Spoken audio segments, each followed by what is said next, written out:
उपचुनाव में जुटी है भारतीय जनता पार्टी। उपचुनाव की तैयारियों में जुटी है भारतीय जनता पार्टी। मुख्यमंत्री आज जाएंगे अमरवाड़ा। 4 और 5 जुलाई को अमरवाड़ा में करेंगे चुनाव प्रचार। प्रत्याशी कमलेश शाह के समर्थन में करेंगे जनसभा और अमरवाड़ा में ही करेंगे रात्रि विश्राम। आज वो अमरवाड़ा में ही रात्रि विश्राम करने वाले हैं। सामाजिक संगठनों के साथ बैठक भी करने वाले हैं सीएम डॉक्टर मोहन यादव। मैं आपको बता दूं कि अमरवाड़ा चुनाव अब बेहद करीब है। 10 जुलाई को मतदान होना है, 13 जुलाई को नतीजे आएंगे, मतगणना की जाएगी और उससे पहले अब पार्टी जो है वो चुनाव प्रचार प्रसार में जुट गई है और खुद सीएम मुख्यमंत्री मोहन यादव ने कमान संभाली है अमरवाड़ा में प्रचार प्रसार की। और वहीं इसी बीच एक और बड़ी खबर यह है कि अमरवाड़ा के रण में उतरी कांग्रेस पार्टी भी। पीसीसी चीफ जीतू पटवारी आज जाएंगे अमरवाड़ा। 13 गांवों में करेंगे चुनाव प्रचार। मैं आपको बता दूं कि दोनों ही पार्टियां पूरी ताकत झोंकती हुई नजर आ रही है। कांग्रेस पार्टी की तरफ से 40 स्टार प्रचारक है इस बार चुनावी मैदान में, तो वहीं भारतीय जनता पार्टी की तरफ से 35 स्टार प्रचारकों की सूची पहले ही जारी कर दी गई थी। तो एक तरफ जहां सीएम डॉक्टर मोहन यादव आज अमरवाड़ा में चुनाव प्रचार प्रसार करते हुए नजर आएंगे, तो वहीं कांग्रेस पार्टी की तरफ से पीसीसी चीफ जीतू पटवारी भी आज अमरवाड़ा पहुंचने वाले हैं। अमरवाड़ा के रण में कांग्रेस पार्टी भी उतर रही है और जोरदार ताकत लगाती हुई दोनों ही पार्टियां नजर आ रही हैं। 13 गांवों में करेंगे चुनाव प्रचार। आज पीसीसी जीतू पटवारी का भी बड़ा दौरा रहने वाला है। अमरवाड़ा उपचुनाव से पहले प्रचार प्रसार में जुड़ी है और मैं आपको बता दूं कि हम ग्राउंड रिपोर्ट ले लेते हैं। मुकेश तिवारी मेरे सहयोगी जुड़ गए हैं मेरे साथ सीधा फोन कॉल पर। उनसे जानूंगे कि आज मुकेश, आज छिंदवाड़ा में बड़ा दिन है क्योंकि अमरवाड़ा उपचुनाव को लेकर प्रचार प्रसार में दोनों ही पार्टियां अपनी पूरी ताकत झोंकती हुई नजर आने वाली है। क्या ग्राउंड की तैयारियां हैं? जी अंजलि, मैं आपको बताना चाहूंगा कि 10 जुलाई को जो मतदान होना है अमरवाड़ा में, उसको लेकर आज मुख्यमंत्री खुद आज यहाँ अमरवाड़ा पहुंचेंगे और अमरवाड़ा में ही रात्रि विश्राम करेंगे, जनसभा को संबोधित करेंगे। जो भाजपा प्रत्याशी है कमलेश शाह, उसके पक्ष में सामाजिक संगठनों से बैठक करेंगे। क्योंकि आज 10 तारीख को मतदान होना है, ऐसे में दोनों ही पार्टियों ने अपनी ताकत झोंक दी है। जीतू पटवारी पिछले 2 दिनों से यहीं पे डटे हुए हैं, अपनी कमान संभाले हुए हैं। वो गांव में जा जाकर जनसभाएं कर रहे हैं, जनसंपर्क कर रहे हैं और कहीं ना कहीं देखा जाए दोनों ही पार्टी बेहद चुनाव को गंभीरता से ले रही है। क्योंकि ये उपचुनाव जो हो रहा है, कमलेश शाह जो भाजपा में शामिल हो गए थे लोकसभा के पहले, तो ये बड़ी गंभीरता से ले रहे हैं, दोनों चुनाव को ले रहे हैं यहाँ पर। बिल्कुल गंभीरता से लेना बनता भी है क्योंकि दोनों ही पार्टियों के लिए ये इज्जत का सवाल है अमरवाड़ा का उपचुनाव कहीं ना कहीं। बहुत बहुत शुक्रिया मुकेश तमाम जानकारी के लिए। और अब इस खबर पर अधिक जानकारी के साथ जुड़ गए हैं मेरे सहयोगी सूरज तिवारी भोपाल से। सीधा उनका रुख करूंगी। सूरज, अमरवाड़ा एक ऐसी सीट है जो दोनों ही पार्टियों के लिए खास है, ऐसे में जमकर चुनाव प्रचार भी देखा जाएगा। एक एक करके दोनों ही पार्टियों के प्रचार अभियान पर बात कर लेते हैं। बीजेपी के लिए कितनी बड़ी चुनौती देखी जा रही है अमरवाड़ा की सीट, क्योंकि पूर्व विधायक कमलेश शाह उनके साथ है और छिंदवाड़ा के नतीजे तो जगजाहिर है ही। देखिए अंजलि, जब सर्वाधिक मिल जाता है तो चुनौती और बढ़ जाती है। और पिछले चुनाव की अगर बात करें, लोकसभा चुनाव की, तो बीजेपी को वो सब कुछ मिला जो बीजेपी चाहती थी। 29 की 29 सीटें मिली और 29 की 29 सीटें जीतने के बाद कहीं ना कहीं बीजेपी कार्यकर्ताओं का जो मनोबल है वो हाई है। ऐसे में अमरवाड़ा सीट कैसे जीता जाए, इसको लेकर मुख्यमंत्री मोहन यादव शुरुआत से ही लगातार प्रचार प्रसार में जुटे हुए हैं। आज एक बार फिर से मुख्यमंत्री मोहन यादव अमरवाड़ा छिंदवाड़ा दौरे पर रहेंगे और शाम के करीब 5 बजे अमरवाड़ा पहुंचेंगे और यहाँ पर जब पहुंचेंगे तो एक निजी होटल में रुकेंगे और कई व्यापारिक संगठनों से भी मुलाकात करेंगे। कल उनकी 2 दिन का उनका दौरा है, 2 दिवसीय छिंदवाड़ा का दौरा है। कल जो है अमरवाड़ा में जनसभा को संबोधित करेंगे, अलग अलग वर्ग के लोगों से भी मिलेंगे। तो कहीं ना कहीं मुख्यमंत्री मोहन यादव चाहते हैं कि अमरवाड़ा को जीता जाए। अमरवाड़ा के जीत के साथ ही छिंदवाड़ा की जीत में और कहीं ना कहीं बीजेपी इसे ये कह के पुकारेगी कि बिल्कुल छिंदवाड़ा के बाद बीजेपी के लिए अमरवाड़ा भी बेहद खास हो जाता है। बात कर ले कांग्रेस पार्टी की, तो कांग्रेस पार्टी इस बार जनसंपर्क का जो है रास्ता अपना रही है। पीसीसी चीफ जीतू पटवारी का क्या कार्यक्रम रहने वाला है?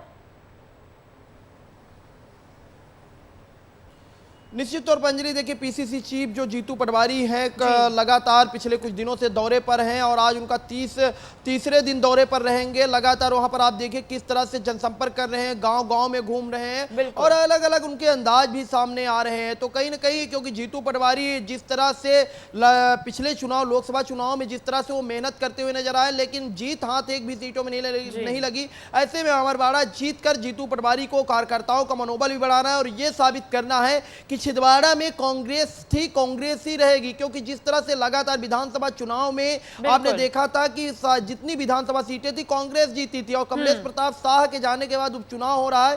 ऐसे में कहीं ना कहीं जीतू पटवारी के लिए चुनौती ज्यादा है। जीतू पटवारी साथ वहां के जो पूर्व मुख्यमंत्री कमलनाथ है उनके लिए भी चुनौती है, क्योंकि छिंदवाड़ा हारने के बाद अमरवाड़ा को कैसे जीता जाए। बिल्कुल, और अब जब फैक्ट फाइंडिंग कमेटी की बैठक भी हो चुकी है, कारणों का कुछ पता भी लग चुका है, तो ऐसे में कांग्रेस का प्रदर्शन अच्छा एक्सपेक्ट कर रहे हैं सभी, तो ऐसे में और ज्यादा बड़ी चुनौती हो जाती है। खैर, अमरवाड़ा उपचुनाव जो है वो भारतीय जनता पार्टी और कांग्रेस दोनों ही पार्टियों के लिए बेहद खास है। बने रहिएगा मेरे साथ। एक और बड़ी खबर मिल रही है। देखिए, विधानसभा सत्र का आज चौथा दिन रहने वाला है। आज सदन में बजट पर चर्चा होगी। ध्यान आकर्षण में भी उठेंगे कई मुद्दे। विपक्ष उठाएगा लाडली बहना की राशि बढ़ाने जैसे मुद्दे।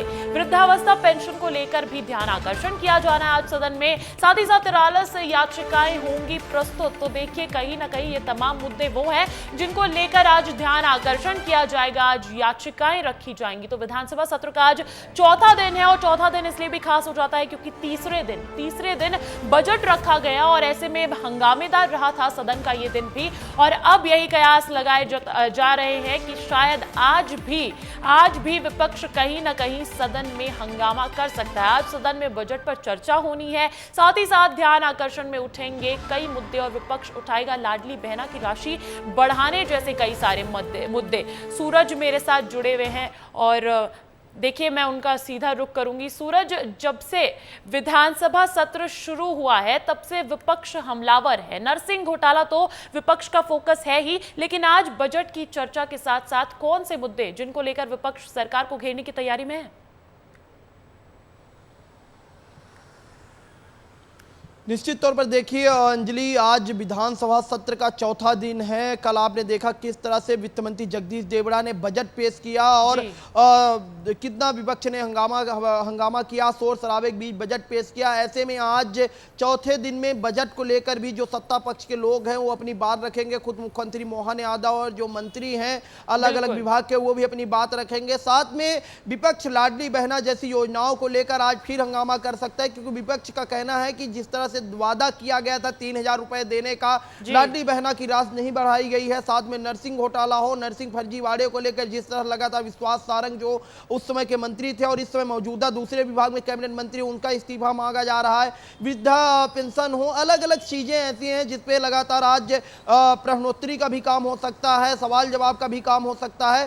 साथ में हंगामे के आसार ज्यादा लगाए जा रहे हैं, क्योंकि लगातार इस बार विपक्ष की जो स्ट्रेटेजी है किस तरह से सत्ता पक्ष को घेरा जाए, वो पूरी स्ट्रेटेजी बनाकर विधानसभा में पहुंचे हैं। और पहले दिन से लगातार विपक्ष हंगामा कर रहे हैं और सदन स्थगित लगातार आप देख रही हैं। कल भी सदन बजट पेश होने के बाद सदन को, विधानसभा अध्यक्ष को सदन को स्थगित करना पड़ा था। तो आज ये देखना होगा क्या सदन अच्छे से चल पाता है, सवाल जवाब अच्छे से हो पाता है, तमाम जो विधायक है अपने मुद्दे, अपनी बात अच्छे से रख पाते हैं, या बिल्कुल आज देखना दिलचस्प होगा कि आज चौथे दिन, विधानसभा सत्र के चौथे दिन आखिर किस तरीके की कार्रवाई देखी जाती है। बहुत बहुत शुक्रिया सूरज तमाम जानकारी के लिए। देखिए, बुधवार को विपक्ष के हंगामे के बीच आखिरकार मोहन सरकार का पहला पूर्ण बजट पेश हो गया। अपने बजट भाषण में डिप्टी सीएम और वित्त मंत्री ने कई बातें कही और इस रिपोर्ट से विस्तार से समझिए वित्त मंत्री की बड़ी बातें। मॉनसून सत्र के तीसरे दिन यानी 3 जुलाई को विपक्ष के हंगामे के बीच मध्य प्रदेश के वित्त मंत्री जगदीश देवड़ा ने मोहन सरकार का पहला पूर्ण बजट पेश किया। बजट से पहले वित्त मंत्री जगदीश देवड़ा ने कहा कि मध्य प्रदेश का बजट जनता का और जनता के लिए है। ये विशेष बजट है। अपने 90 मिनट के बजट भाषण में वित्त मंत्री ने कई बड़ी बातें कही।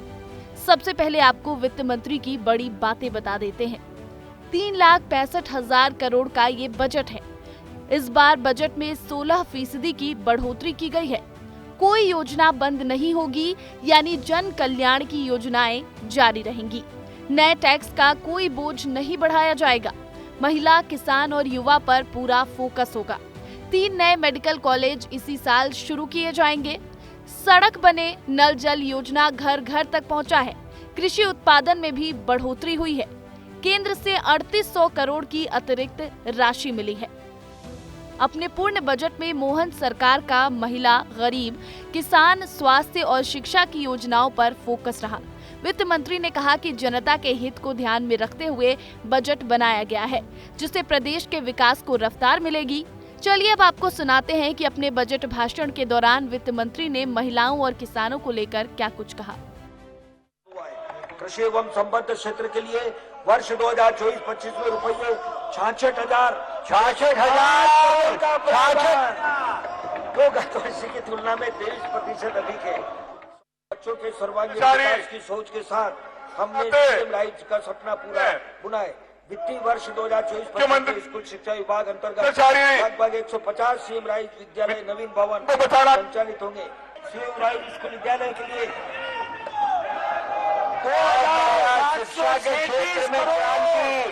शिक्षा के क्षेत्र में क्रांति, स्वास्थ्य क्षेत्र के लिए वर्ष 24-25 हेतु रुपये 21,144 करोड़, बहुत बढ़िया, जो कि वर्ष 23-24 के बजट अनुमान से 34% अधिक है। वैसे तो जगदीश देवड़ा चौथी बार बजट पेश कर रहे थे।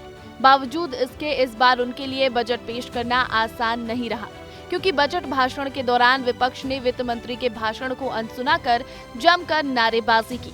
भ्रष्टाचार बंद करो, युवाओं को न्याय दो, युवाओं को रोजगार दो जैसे नारे लगाते रहे। और तो और कांग्रेस के विधायकों ने बजट का बहिष्कार किया और नारेबाजी करते हुए सदन से बाहर निकल गए। मैं आपसे कहना अनुरोध है, आज हमारे सचिन यादव जी ने कांग्रेस की तरफ से विशेषाधिकार हनन का एक नोटिस दिया, सदन को गुमराह किया, झूठी बात करी विश्वास सारंग ने।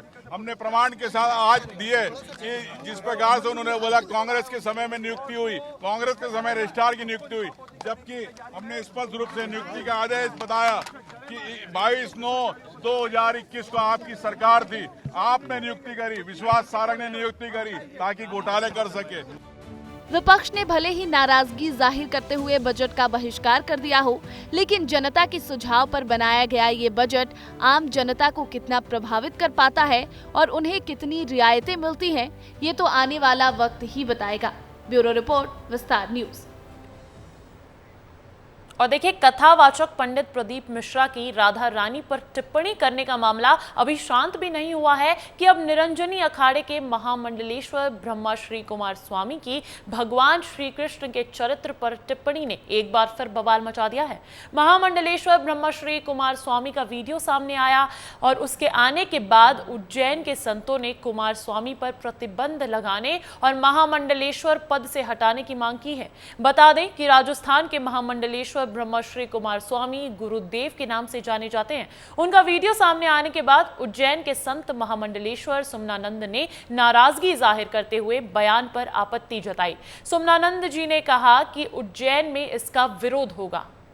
और अब अगली खबर सिंगरौली से। सिंगरौली में पुलिस ने चाकू की नोक पर ट्रक चालक से लूट करने वाले 2 आरोपियों को गिरफ्तार कर लिया है। आरोपी बेरोजगार युवक नशे में रेकी कर लूट की घटना को अंजाम देते थे। 2 दिन पहले ही ट्रक चालक के गले पर चाकू रखकर 10,000 रुपए की लूट की गई थी, जिसका खुलासा करते हुए पुलिस ने आरोपियों को गिरफ्तार कर लिया है। खबर राजगढ़ से। राजगढ़ जिले की एक महिला अपनी 2 नाबालिग बेटियों के साथ पिछले 15 दिनों से लापता है।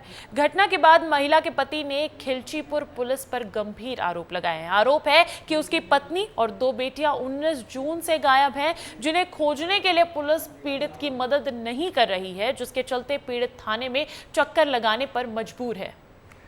तो ये खबर जो है राजगढ़ से निकलकर सामने आ रही है। गुमशुदगी की खबर है। राजगढ़ जिले की एक महिला अपनी 2 नाबालिग बेटियों के साथ पिछले 15 दिनों से लापता है और घटना के बाद महिला के पति ने खिलचीपुर पुलिस पर गंभीर आरोप भी लगाए हैं। उनका कहना है कि पुलिस इस मामले की जांच सही तरीके से नहीं कर रही है। आरोप है कि उसकी पत्नी और 2 बेटियां 19 जून से गायब हैं, जिन्हें खोजने के लिए पुलिस पीड़ित की मदद नहीं कर रही है, जिसके चलते पीड़ित थाने के चक्कर लगाने को मजबूर है। वहीं इंदौर से इस वक्त की बड़ी खबर मिल रही है। नर्मदा कनेक्शन के लिए खोदे गए गड्ढे में गिरी बच्ची। वार्ड 1 के अम्मार नगर हुसैनी चौक का यह मामला निकलकर सामने आ रहा है। एल&टी कंपनी कर रही थी नर्मदा कनेक्शन का काम और निगम ने लापरवाही बरतने पर कंपनी को अब नोटिस भी जारी कर दिया है। घटना का वीडियो 4 दिन बाद सोशल मीडिया पर वायरल हुआ है। ये खबर इंदौर से निकलकर सामने आ रही है। नर्मदा कनेक्शन के लिए जो गड्ढे खोदे गए थे उसमें एक बच्ची गिर गई। वार्ड 1 के अम्मार नगर हुसैनी चौक का यह मामला बताया जा रहा है। एल&टी कंपनी कर रही थी नर्मदा कनेक्शन का काम। उस दौरान जो गड्ढे खोदे गए थे उसमें एक बच्ची के गिरने का मामला निकलकर इंदौर से सामने आ रहा है। निगम ने लापरवाही बरतने पर कंपनी को अब नोटिस भी जारी कर दिया है और घटना का वीडियो 4 दिन बाद सोशल मीडिया पर वायरल हो रहा है। इंदौर से इस वक्त की बड़ी खबर मिल रही है। नर्मदा कनेक्शन के लिए खोदे गए गड्ढे में बच्ची गिर गई। तस्वीरें देखिए आप, तस्वीरें हम आपको दिखाते हैं कि किस तरीके से बच्ची वहां थी, लेकिन पैर जो था वो गड्ढे में जा गिरा। हालांकि बाद में बच्ची को एक युवक ने बचा लिया। ये तस्वीरें हम आपको दिखा रहे हैं इंदौर से। ये इस वक्त की बड़ी खबर मिल रही है, लापरवाही की ये बड़ी खबर मिल रही है। मेरे साथ जुड़ गए हैं मेरे सहयोगी पुनीत विजयवर्गीय, इंदौर से फोन लाइन पर जुड़े हैं। पुनीत, क्या ये लापरवाही देखी जा रही है? नर्मदा कनेक्शन के लिए खोदे गए गड्ढे में अभी तो बच्ची गिरी, हालांकि बच्ची अभी सुरक्षित है जैसा कि वीडियो में नजर आ रहा है, लेकिन कोई बड़ी घटना भी हो सकती थी। जी बिल्कुल, निश्चित तौर पर इंदौर शहर में गड्ढों में गिरकर पहले भी कई हादसे हो चुके हैं, कई लोग अपनी जान गंवा चुके हैं। बावजूद उसके नगर निगम और जिम्मेदार अधिकारी किसी तरह का सबक नहीं ले रहे। उसी का अंजाम यह है। अंजलि देखिए, सीसीटीवी कैमरा लगा था, इस वजह से ये पूरी घटना सामने भी आ गई, वरना बच्ची यदि गिरती और उसे निकाल लिया जाता तो जानकारी भी सामने नहीं आती। फिलहाल बच्ची सुरक्षित है और जिस तरह से दादी के साथ वह बच्ची जा रही थी और वो चेक करने का कोशिश कर रही थी कि गड्ढा कितना गहरा है, लेकिन वो गड्ढे में फिसलती चली गई और कितनी भयावह ये तस्वीर है कि बच्ची को बचा लिया गया, वरना निश्चित तौर पर वो बच्ची उस गड्ढे में डूब सकती थी। अंजलि बिल्कुल, और बारिश में इस तरीके की घटनाएं आम हो जाती है। ऐसे में नगर निगम को भी बहुत सावधानी बरतने की जरूरत है। बहुत बहुत शुक्रिया पुनीत तमाम जानकारी के लिए।